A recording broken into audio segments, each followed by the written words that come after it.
ឈាមក្រហមខ្មៅប្រឡាំងដៃខ្ញុំឈាមនេះឈាមអ្វីគឺជាឈាមស្រីដែលខ្ញុំប្រហាខ្ញុំជាឃាតករសម្លាប់ការរីដែលចិត្តសាវ៉ាលួចមានសង្សារក្បត់ខ្ញុំក្បត់កូនឈាមក្រហមខ្មៅប្រឡាំងដៃជូបចិនប្រងក្នុងលោកស្រីផិតស្រីបោកណាស់ទ្រាំបានក្រពលមកខ្លាំងមកបាំងមិន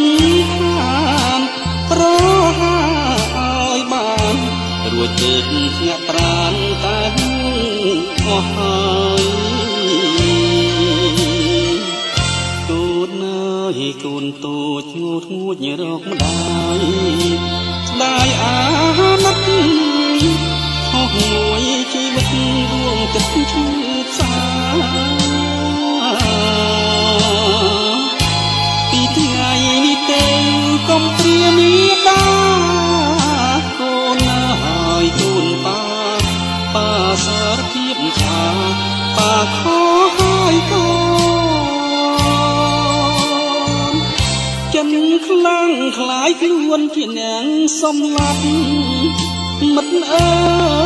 យចូលស្ដាប់កុំត្រាប់តាមខ្ញុំមនុស្សទោសអោក្រិតត្រូវកាន់ចិត្តបន់ចិត្តទុនអាណិតស្រីណាក្បត់ចិត្តគិតថាជីវិតលោកនឹងធម្មតា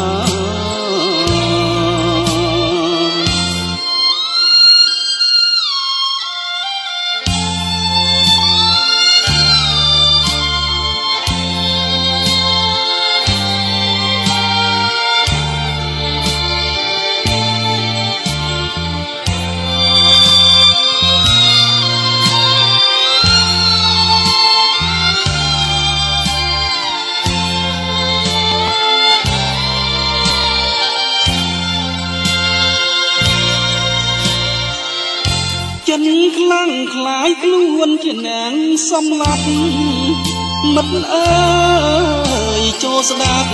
កុំត្រាប់តាមខ្ញុំមនុស្សទោសអោក្រិតត្រូវកាន់ចិត្តបន់ចិត្តទុនអាណិតស្រីណាក្បត់ចិត្តគិតថាជីវិតលោកនេះធម្មតា